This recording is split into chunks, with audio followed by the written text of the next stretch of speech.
Welcome back, everyone. This segment is brought to you by the Havana Cigar Club. On the first and third Tuesdays, even, the Hilo Jack League takes place at 7 p.m. League started on October 7th, so it's last call to get into the action now. And by Mr. J. Savannah Smoke Shop and Debonair Cigars. Visit stogiegeeks.com/Debonair for retailers. Mr. J. Savannah Smoke Shop is a retailer as well, and we're going to talk about their tent sale that they had and a lot of the cigars that I bought and have subsequently smoked from that. So, I'm looking forward to that segment. That's always an event. It's gonna hearing be, you guys. Yeah, it's. I have some interesting stories. It's a lot of fun. Yep. So, Will, why don't we start with you with the Stogies of the week? Yeah. So I think what I'll do is just to kind of kick things off and kind of get folks excited by the end of the show. I'm going to talk about the Roma Craft and Temperance BA Revenge, which at the end of the show, some lucky listener will have a chance to, or viewer will have a chance to win a box of these. So what I'm going to tell people is brush up on your Roma Craft history. There you go. Okay, but the cigar, I'll tell you what, and I want to thank the folks at Outland Cigars for providing us this box. I happen to really enjoy what Roma Craft's done with their box presses. And I'm a big fan of the Blockheads and the Cro-Magnon and the Aquitaine. So the Revenge is the first box press in the Intemperance line. It was only put in the BA, the Brazilian Arapiraca blend, because the wrapper was a little too fragile on the Ecuadorian. So what they did is they started out with a 5x56. Actually, what they started out with is the 5x56 breech at a piece size. So that was a size that was released last year, which coincidentally was also launched at Outland Cigars last year. So they're doing a lot of Roma Craft stuff. So they took that 5x56 and they box pressed it, similar to what they did with the Cro-Magnon Cranium in the Blockhead. So they box pressed it. And I really liked what the box pressing did to it. It's a cigar that's not going to undergo a lot of radical flavor transitions, but it's gonna throw a lot of nuances to you. I heard, Paul, I've heard you've been referred to as a salad shooter a couple of times. Yes. This is kind of like salad shooting flavors that was coming at me. I mean, there were notes of coffee, cedar, and pepper that just kept coming, and they kept shooting at you like back and forth there.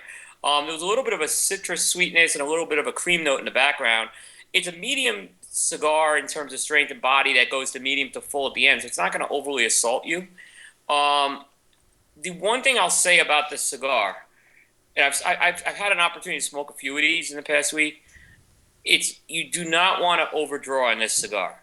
If you overdraw this cigar, it's going to get hot real fast. Probably more so for whatever reason. But if you smoke it at I'd say a steady pace, which you should be smoking anyway at a steady pace, you'll really enjoy it. But I've just found it's not a cigar you want to smoke fast or be out in a wind, so to speak, because the drawer is a little more open on this box press. But I had it as box worthy. I think I'll let people be the judge of it as they try it. But I really enjoy it. And this particular size, it's also my belle at a ball of this size. There's lemons in the fridge. Sorry, Jack's getting ready for his next round of cocktails. Okay. Which called for a lemon twist. I was just telling him there's lemons in the refrigerator. So if you need a paring knife, you can go next door. Or you came prepared. Excellent. Yeah. Cool. So I am still smoking my La Riqueza from '06, and I gotta be honest, I'm not overly blown away by it. That like tree bark flavor dissipated, and you get some wood notes, but it definitely lost that zing, and I think that was a lot of the character of this cigar that I really enjoyed, and it's definitely lost that. It's not a bad cigar. After that tree bark flavor kind of left, I'm digging it a little more now. It did pair nicely with my cocktail, as I mentioned, so. I'll keep everyone up to date on how that is doing throughout the show. Zedman had a comment on that in the chat room.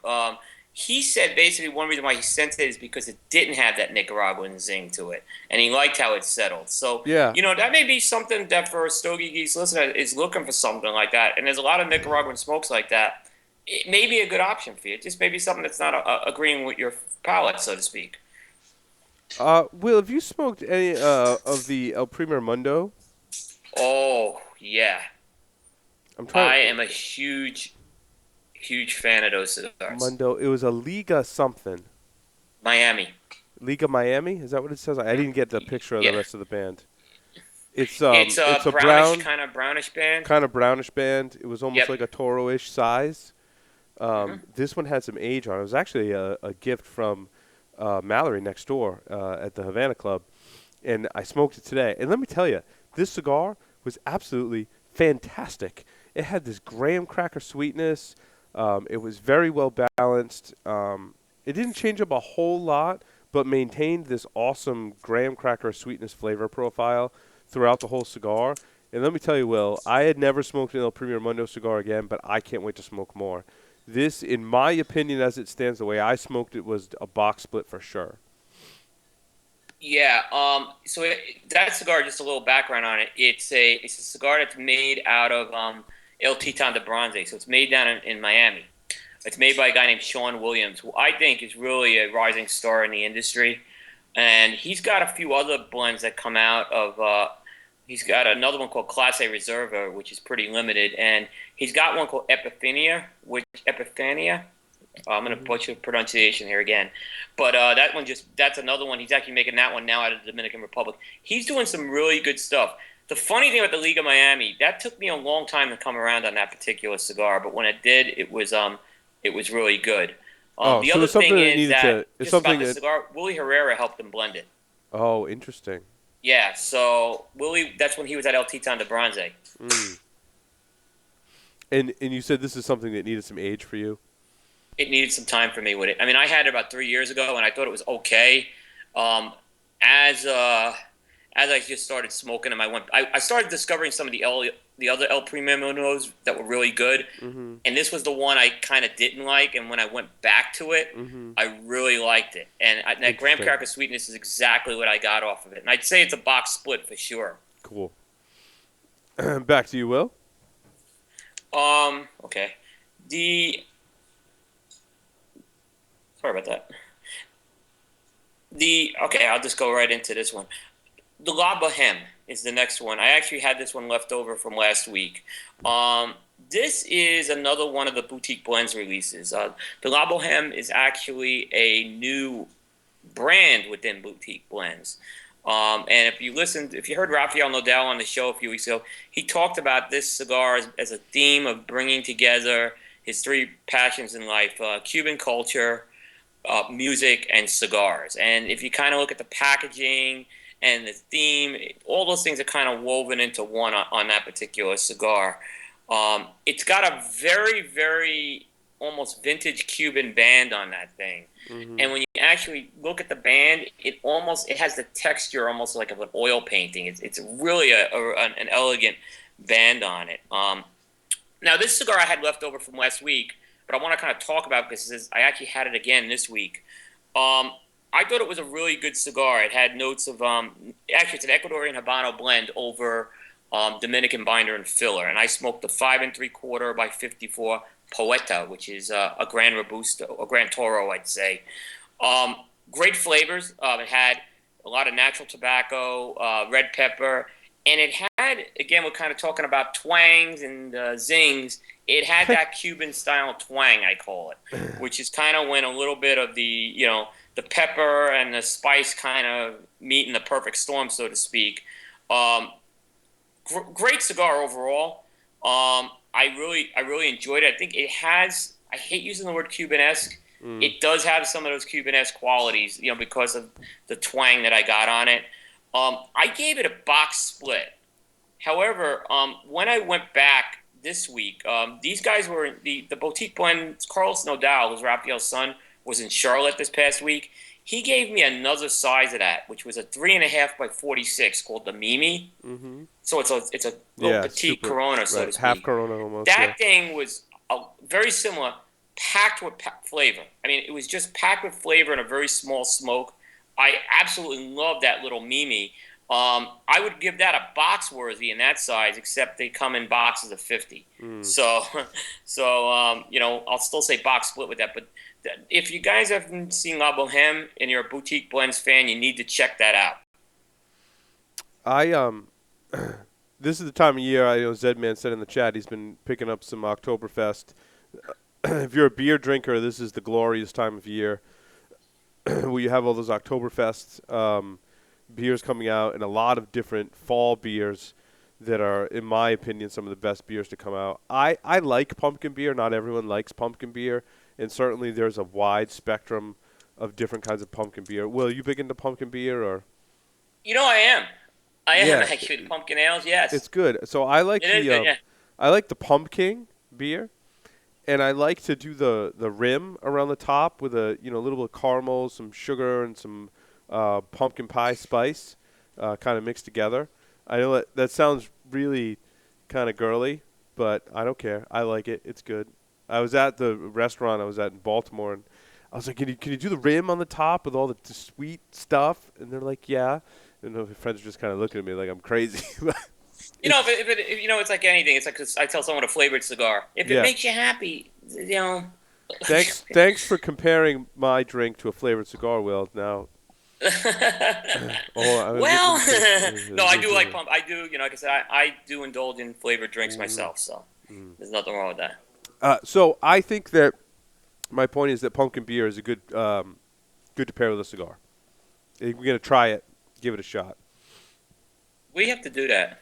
I think we should do that on the show probably next week. I think pumpkin might be my favorite. But anyway, for cigar, so I gotta start talking about the tent sale, the epic tent sale. So for those of our listeners that don't know, twice a year now, Mr. J's Havana Smoke Shop does the tent sale, and this is a really epic event. I gotta be honest, some are better than others. Um, Mr. J's has a huge selection of premium handmade cigars, and for different reasons. And Will, you and I talk to retailers all the time, right? Some cigars do well, and some don't, and then that varies over time. A It cigar varies by location and it too. varies by location. It varies by your Yeah, clientele, and it can vary by just random things. Maybe a cigar did well when it first came out, and then in that store specifically, it doesn't do well anymore for whatever right. reason. They find another cigar to smoke, or maybe they're aging differently, and people are, who knows what it is, right? Um, what that ends up doing is creating this tent sale, and where they typically mark things off 40%. So I got there early Friday morning. Stogie Santa works there, and he was just bringing out boxes and boxes of stuff From the back room. from the back room and putting it out at Okay. 40% off. So how can you go wrong? Um, and it's no knock on any manufacturer that they're on the tent sale. Like, don't take it that way if you're a manufacturer. If you're at the tent sale, it just means at this particular point in time, for this clientele, that cigar wasn't selling well, and ended up at the tent sale, which doesn't mean they're not selling it. They're just selling it at a discount to reduce their inventory, maybe make some room for new stuff that's selling even better. So it could be, in this case of Mr. J's, that this stuff does sell, just not as good as the other stuff that he has in the store. So one of the things that I picked up was this Los Perfectos sampler. These came out in 2008. They have 5 cigars in there.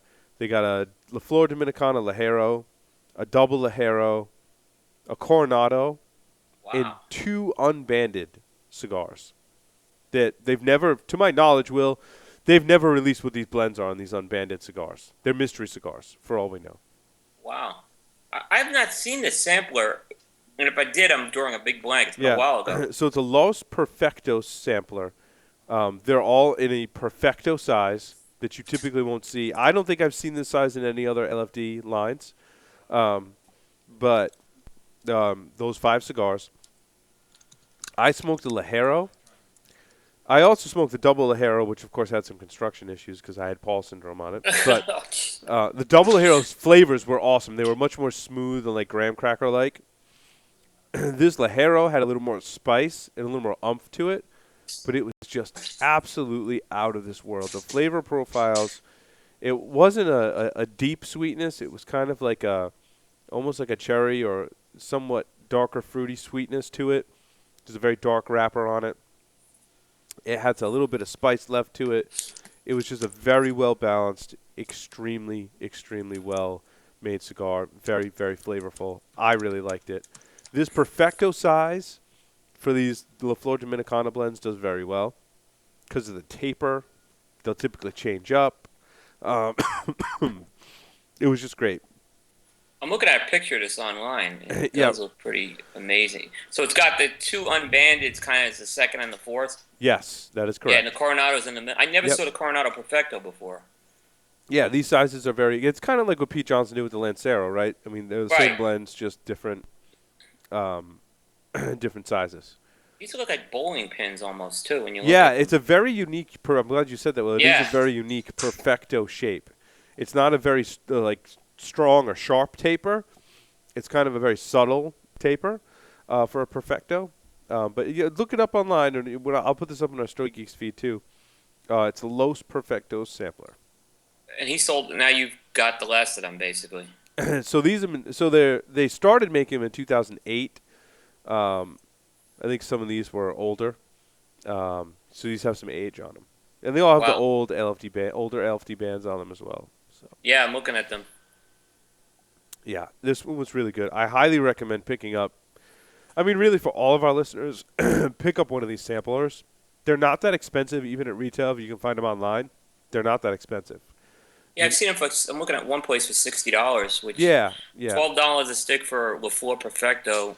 Coronado they don't even make anymore.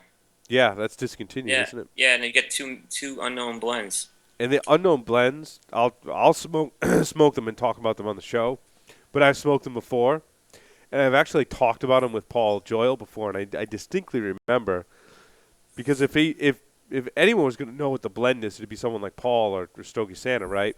And Paul's Right. like, "Did you smoke those unbandeds in that thing?" I said, "Yeah, I smoked two of them." He's like, "Aren't they just freaking awesome?" He's like, "Yeah." He's like, "I had no idea what they were." He's like, "I still have no idea what they are." He's like, "But they are freaking awesome." And it's kind of cool to smoke that cigar, know nothing about it, and it kind of puts you on a little journey, which is It cool. does, and you never know. Maybe they used it in another blend or another size too. That's what they said, that they were experimental blends. Yeah, well, Floor does that from time to time with samplers or event cigars. I've Yeah. noticed they'll throw some stuff out there, and you just don't know what happens to it. So you If haven't anyone know if they became of anything, let us know. had this Los Perfectos sampler before, Will? No, I have not. I'm drooling over Wow, it, that's looking good. at it. How did that last in the back room for 6 years? I don't know. I think they had quite a few of them, Yeah. and they might have reordered in between there. Um, but I tell you what, all the different Los Perfecto samplers I've had are equally as good. So They do um, look good. yeah, pick those up. Will, back to you. Um, so kind of again, a few weeks ago, I had these cigars kind of dropped off at my house. And I talked about one of them last week, and there's another one I had this week. Oh yes, The I can't wait for this. the Vegas Rubeno Famosos. Oh yeah, Yeah, so I couldn't wait to smoke this one. Cuban Puro, 5x48. Now, I was talking to Seth from Seth's Humidor, who's like a Cuban geek. yeah. He was asking me what vintage this was. And I believe you said the box was stamped from last year. I want to say the box date was September 2013. I think Yeah, so on I all the believe there was boxes a are about a vintage year. that came out Yeah. in 2013. Mm-hmm. So there were some that are more. There's some other vintages there's a 2007. I think there's a 2002. So there's a few of them that are floating around out there. I gotcha. Regardless, this was a excellent Habano cigar. I Is it mean, though? I really enjoyed it. Mark Jr. and this is what I was kind of talking about earlier. When he talked about it, he mentioned the term Cuban crispness, Mm-hmm. and it's like it's kind of an intangible quality. I don't want to say it's a flavor, but it's kind of the style of how the Yes. flavors kind of lay on the palate with the smoke. It's got a very crisp feel to it. It doesn't have a heavy weight feel to it, so to speak. It does have a Cuban twang to it, that kind of zippy spice to it. But I got notes of coffee bean and cedar, a little bit of pepper. It really, like you said it too, it changed up. For a Cuban, it changed up quite a bit. Oh yeah. It had a lot of complexity for a Cuban, and I enjoyed it. The only problem I had with it is that the second half got a little warm. Yep. Now it didn't seem to affect anything as I was flavor wise. Maybe there was a touch of harshness at the end. Yeah. But I kind of had to ease up on the drawer at that, and I don't know why that happened. It That could have been me. construction. Yeah. It did that with you too. No, but it could have been construction on your particular Yeah, one too. yeah. But what I said, it didn't prevent me. It didn't really take that much away from it. I think I kind of caught it early that it was going in that direction. But I had a box-worthy cigar like you did too. Yeah. That was the first time I've had a Vegas Urbanian. Me too. So that was kind of like a bucket list cigar I was able to check off. So I really thank you for that because and I think that was a special cigar. Pete from Australia recommended those, and he was spot on. He was spot on with his recommendation. I bought a box blind. I was just based on his recommendation. I tell you what, as far as a Cuban cigar goes, I'd put that up with any Cuban right now. And I'm sure, had that maybe not got a little warm, I might have gone up to Chuck Norris level with this cigar. Yeah. So it was a damn good cigar. I don't think you can go wrong with that cigar. Jack, what drink did you make me? This is really, really good. So this round is the 4th Regiment cocktail. It is an earlier one. It is a variation on the classic Manhattan. It's equal parts rye. I used some Bullet rye, our old friend Bullet, and there's a story about that. Bullet rye and sweet vermouth. Again, I used the Carpano Antica sweet vermouth, but it is a red sweet vermouth. And then what's unique about this is that it calls for a dash of celery bitters, which have a very distinctive flavor, a dash of orange bitters, and then a dash of classic Angostura. And so the bitters really provide this flavor balance, and that celery really adds a dimension that you don't normally taste in a Manhattan. And using that milder sweet Carpano vermouth mix. And a lemon. And a lemon and twist lemon peel. A peel. You did a peel more than a twist. I did a peel. Yeah, I let that out rather than dive in. But yeah, so just a little lemon. It's amazing how much just a little bit of citrus makes a difference. And that it one does. big dash of celery. It complements it very, very well. So that's the aroma of the drink is not very pleasant. Yeah, it does have it's got some weird stuff, and actually it kind of smells like rotten dumpster.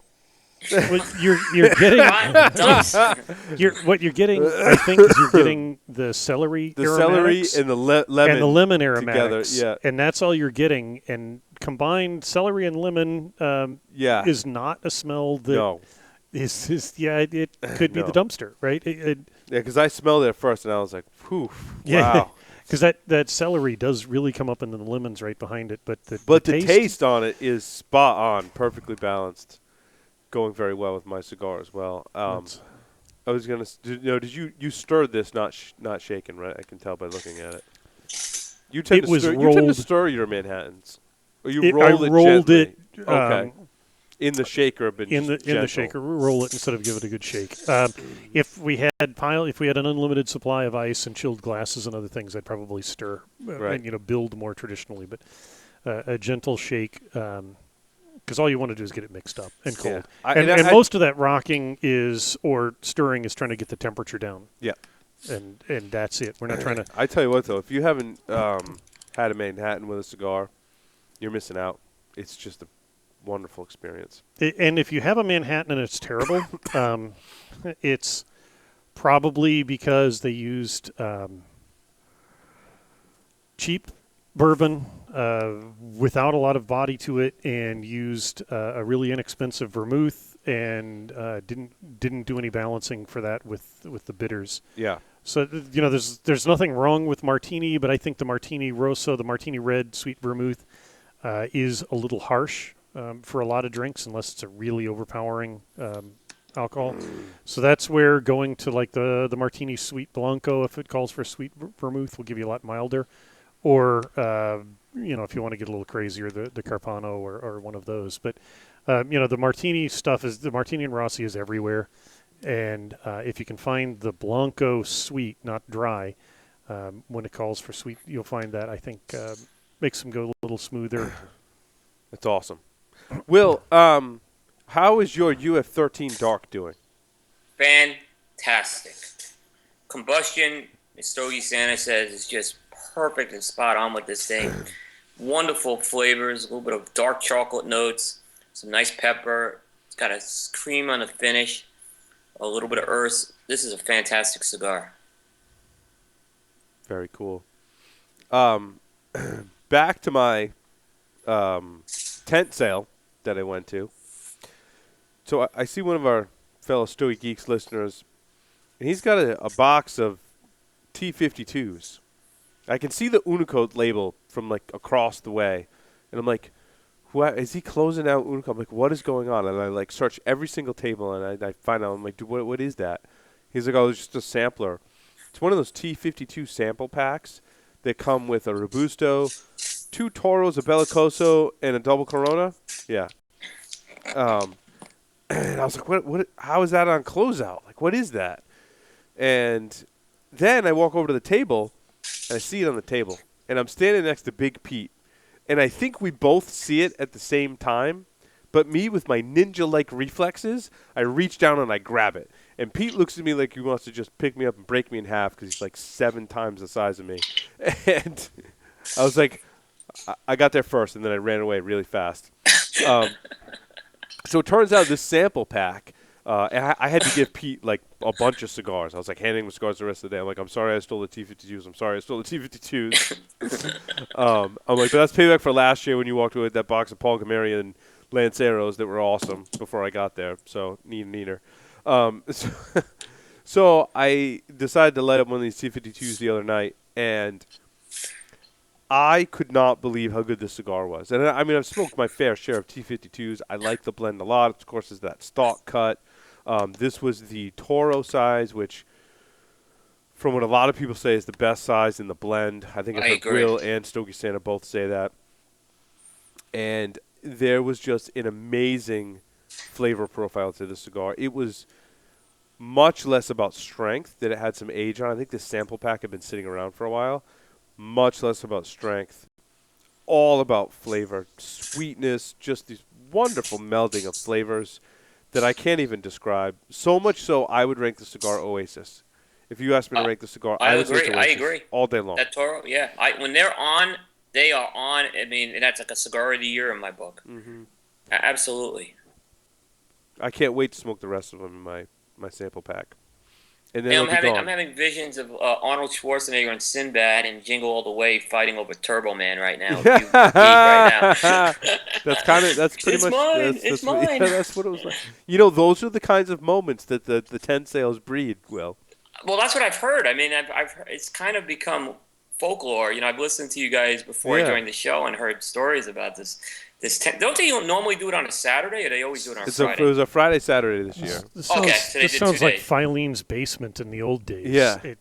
Now, Jack, for you, they rolled out this gigantic barrel of Evan Williams, which is empty, but I believe it was one of the Evan Williams actual bourbon barrels, which is a really cool thing. And they were doing, it was like 11:30 in the morning. They hadn't been pouring yet, which I'm surprised. I think right after I left, they started pouring. But they were doing a wine and bourbon tasting along with their tent sale. Nice. So there was one moment in the tent sale we're all so engaged with like what we're buying and what's being brought out and how much it costs, and I'm like, I looked around and like none of my friends had cigars left because they were all like listeners and friends of mine that were at this tent sale in the morning, and no one had a cigar. I'm like, guys, stop. I'm like, why don't any of us have cigars? This is bad. Everyone stop what you're doing and light up a cigar, and we all did, and then things were better from there. Mark Jr. missed it this year with vacation, huh? He did. He missed it. Yeah, I mean, that's I've heard some stories about him, too, getting there at the crack of dawn. Guys will spend – I've heard guys tell me my friends have spent $1,500 to $2,000 and buy all their cigars that they smoke in a year. Wow. Yeah. Or the majority of them. Like, they'll literally buy and spend a year smoking what they bought at the tent sale. Which you think about it. There's some good stuff. I mean, Stogie Santa has kind of cued me in on some things. Yeah. So, I mean, there's if you're up there in the fall, it's an event up at Mr. J's to Yep. check. I got to get up there next year. I keep saying. And you know what? The air was kind of crisp that morning. And, Will, why don't you Oh, do one of your cigars, and I'll tell you what I smoked. And I subsequently bought 2 boxes of. So, Will, go okay. ahead. My turn. Yep. Okay, you broke up with. All right, before I kind of get into the cigar, I'm gonna ask you a question, Paul. So, a cigar, if I'm kind of assessing a cigar, and I say the cigar has excellent construction and lots of complexity, does that make it a good cigar? Not necessarily. I mean, because it could smoke great. It could have a lot of complex flavors, but those flavors could suck. To be honest with you. Okay. And if anyone in the chat room, I'm just kind of curious because I took a little crap for this review from the manufacturer this week. But I'm going to stand by my review, and I'm going to talk about why I reviewed it the way I did. It's a limited edition by Crowned Heads called the Hecho con Corazon, LE 2014. So Crowned Heads has been coming out with a bunch of limited editions. They came out with a limited edition called Las Calaveras, which I think you're familiar with. Mm-hmm. Well, they did a box press version of the Las Calaveras for Hickory Cigar Club in North Carolina. So Hickory Cigar Club got 100 boxes of those, and then anything that the club didn't take went to Tinderbox of the Carolinas, which is a local shop. So it's a 6x50 box press. It doesn't have a band on it; it has a ribbon. It's a very, very good looking cigar, and that's kind of how I assess this cigar. It had excellent construction. It burned great, and it had a lot of complexity to it. In terms of the cigar transitioned quite a bit. It definitely wasn't the same cigar smoke from start to finish. But to quote Stogie Santa, this cigar couldn't make up its mind what it wanted to do with. The flavors did not mesh well together. They just were kind of all over the place. It had it had a very heavy leather note at parts of it. And I just felt, the pepper seemed like it was at times towards the end a little overpowering. So I rated it a try one. The folks from Crowned Heads, needless to say, saw the review, and they kind of were a little upset, not understanding how I could say a cigar has excellent construction and complexity. But hey, look, first of all, I rated the cigar at 88, and I'm not trying to justify. I believe that this at 88 is still a cigar that, if you're a Crowned Heads fan, you like Las Calaveras, go try the cigar. I did not kill the cigar, but I'm just saying, just because the cigar, it really, flavor is going to be a big part in the end of whether you enjoy a cigar and whether it's on your palate. And I just think it didn't have, the flavor was not there for me. So it wasn't very well balanced. Steve Drew? It was. I think that's the best way to put it. It wasn't very well balanced. It had no wow factor, Paul. Yeah. So I would Do you think think it's for a something limited edition, Crowned Heads the red hot line. Yeah. You want to have some wow. Think about when Pete Johnson comes out with a cigar, and if it's limited edition, and if it has a wow factor, it's legendary, right? But if it doesn't have the wow factor, it's very much forgotten about really, really easily. And I think this cigar just lacked that wow factor, where it's not a bad cigar. It's not something that I wouldn't have reviewed if it was bad. Do you think it was just a cigar, age is going to help this? It might. I think to be fair, I'd be curious to see what this cigar smokes like in 6 months. Yeah. So it might. We should and I've seen that happen. 6 months. So balance doesn't mean necessarily it's hopeless. Not so much flavors, but balance is something that I think age can definitely help with. That's a good point. And I've had a few cigars that sometimes, as they age, and it may lose a little bit of that complexity along the way. So you're not getting those salad shooter flavors kind of all over the place. Right. But what's happening is sometimes they're good, the salad shooter flavors, sometimes they're bad. But sometimes you'll lose a little of that complexity, but the flavors kind of really ripen up so much that you're getting all the good stuff, as it's happening. A cigar that certainly made some improvements with age after it first came out, excuse me, was the Hechicera. And I agree. This is one that I smoked on that Friday morning of the tent sale. I lit up the Toro, and let me tell you, that cigar is out of this world, out of this world. With that crisp kind of morning air and this Etchacera, I mean, this is one of my now go-to morning cigars. And these were out at the tent sale. For whatever reason, I don't know why they aren't selling them. It's one of my favorite cigars to smoke in the morning for sure. And I did a lot of sampling of the different sizes. I like probably the Corona size the best. The Robusto size was good. The Toro size was pretty awesome. It might be a tie between Corona and the Toro, and I smoked the Toro, and just an awesome, awesome cigar. So I bought up a bunch in various sizes, Robusto and Corona primarily. And the Robusto was good. I gotta like revisit it. It wasn't the bell of the ball in the Robusto. I agree. Because I remember when I talked about the Robusto a year ago, and it was like a try one. Yeah. But when I had the Corona, and I think it's gotten better from a try one. Maybe it's close to a fiver, but Yeah, no, but they're the definitely Corona more is of a fiber really now, good. Yeah. And age has done wonders for this blend. I don't see it aging out like anytime soon. They just seem to keep getting better with age. They all come in boxes of 10, and they're not that expensive. And if you're the kind of person that doesn't like that Ecuadorian Connecticut first thing in the morning, I highly recommend the Etchacera. Like I said, I bought up a ton because I like to smoke them in the morning. So I think we've talked about this. That I think we've talked the packaging. Well, again, there's nothing wrong with it. It's some very nice artwork. It unfortunately, yeah, it doesn't appeal to the cigar smoker. yep, And I know that when we had Grace on, she talked about she was trying to make a cigar from a female point of view. mm-hmm. I think that part, the artwork, it's unfortunately it's subjective. However, it shouldn't take away from the cigar. She did a nice job with that line in the short time she was there. She really did. So I mean, I had the Maduro at the show, and I know you had it last week as well.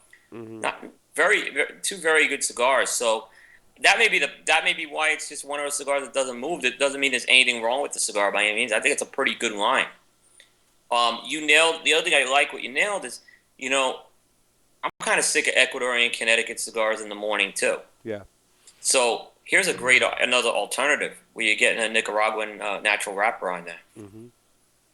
And then her Maduro is spectacular. I had it at the show, and it was really, really good. I was surprised. I knew you'd like it just from knowing you'd like the regular Hechiceras. Yep. But I really thought that Maduro, and I know people who wouldn't expect to like that Maduro, who normally like a more fuller Maduro, and they were very surprised with that. Cool. Back to you, Will. Okay, smoked another Tatuaje Chuck this week. That is one of the Pudgy Monsters with the Ecuadorian Habano wrapper in a 4x50. So the Chuck is a unique cigar to the Pudgy Monsters. Namely, it wasn't in the Little Monsters, and it wasn't a regular Monsters release. I like the Chuck a lot. It's got a interesting, what I call cherry cream soda flavor to it, almost. Very unique sweetness it's got to it, but yet very much a tobacco feel to it. And I love the retrohale. The pepper just kind of layers on it with the retrohale. There's a lot of sweetness to this cigar up front, and then the sweetness will subside in the second half and get a little more nutty.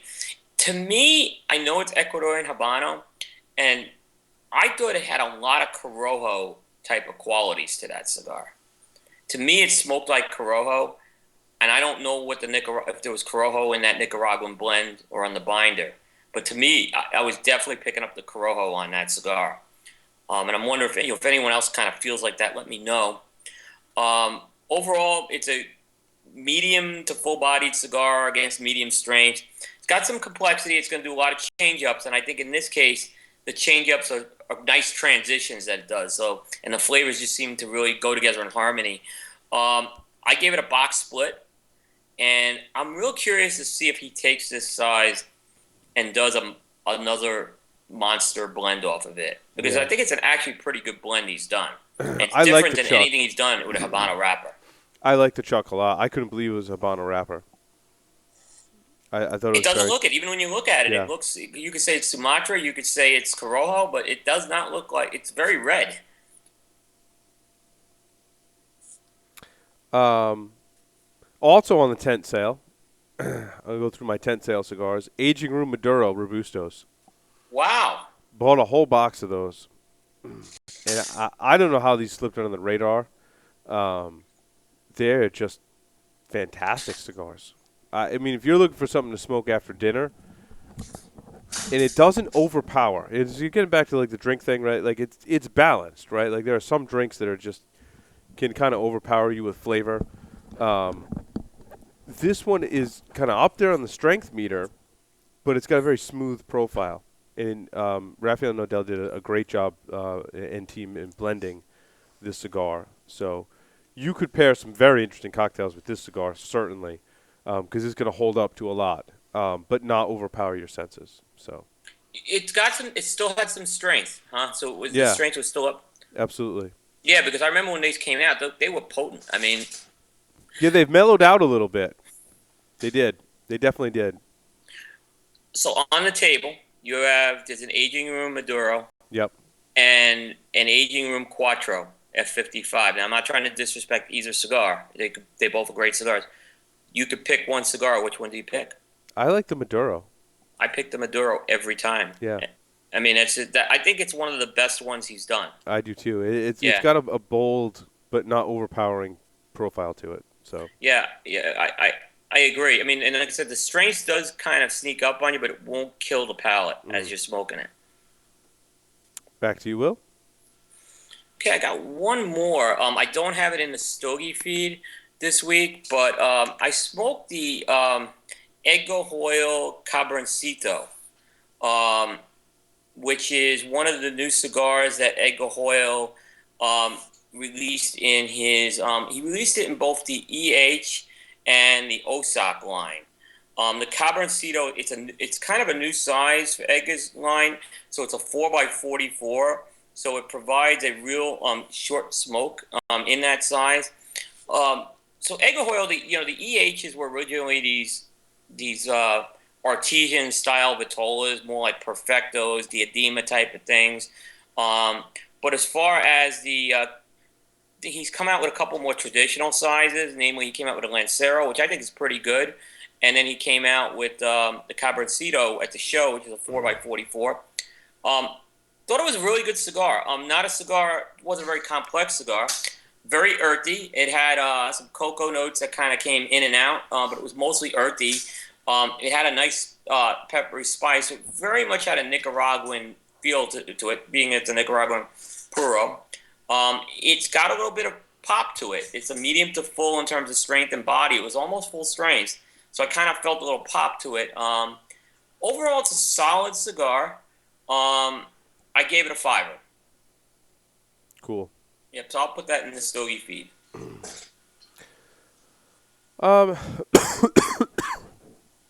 Excuse me. Trying to think what else I smoked today.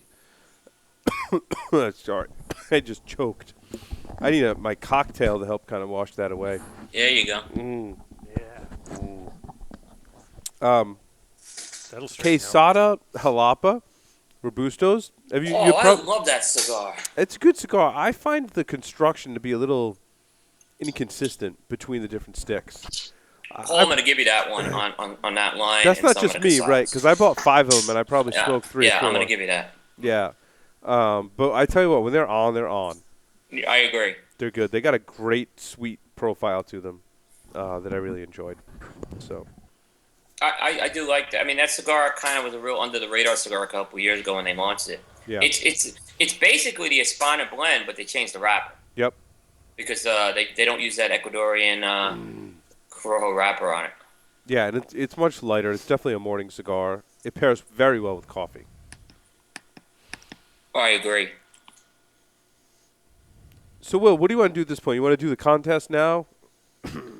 We'll do the contest now, and then you want to do the segment? You want to do the segment? It's up to you. I'll tell you what. Why don't we do the contest? But so give people a chance to think. Now, so let me kind of go into the contest here.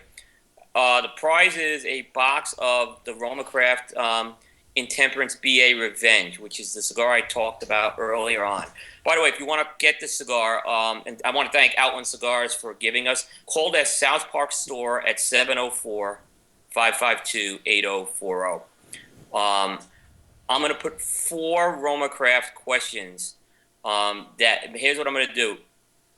You email the answer to you email the answers to the show at stogiegeeks.com. I'll read the questions once now, and I'll read them once at the end of the show again. And basically, if we get multiple right, I'll select the winner at random. If nobody gets it right, then it's going to go up to the folks on the podcast, and I'll extend it another week. So you're going to have to put on your Romacraft history caps for this. And then if you're in the chat room, don't give any of these away. You guys ready? I'm ready. All right. Question 1. Prior to merging operations with Skip Martin, what was the name of co-founder Michael Rosales' cigar company? That's question 1. Prior to merging operations with Skip Martin, what was the name of co-founder Michael Rosales' company? Question 2. What country would a majority of those cigars in that company by Michael Rosales made in? So the question again, what country would a majority of the cigars in that company I mentioned in question 1 by Michael Rosales, what country were they made in? Question 3. There's one cigar under the Romacraft Tobacco umbrella that was sold under that company that was actually branded with that company's name that Michael Rosales owned before Romacraft became Romacraft. So there's one Romacraft cigar. What is that one Romacraft cigar that was sold before it was Romacraft under that company's name? Cool. And then the 4th question. Those 4 questions. Wow, you're making I changed it to 4. You're working them. Oh, I'm making them work for this one. And this one I gave the answer during the show. There you go. What other Romacraft tobacco cigar had a national launch at Outland Cigars? So I already said that one. So that answer's already been given. So 4 questions. I'll read the questions right before we close out the show again. I'm not, like I said, so we'll give some folks who are in the live audience the time to do their Romacraft history here. But it'll be interesting. If you're a Romacraft geek from the very beginning, this will be a very easy contest. If you're new to Romacraft, you might not be familiar with some of this. Cool. All right.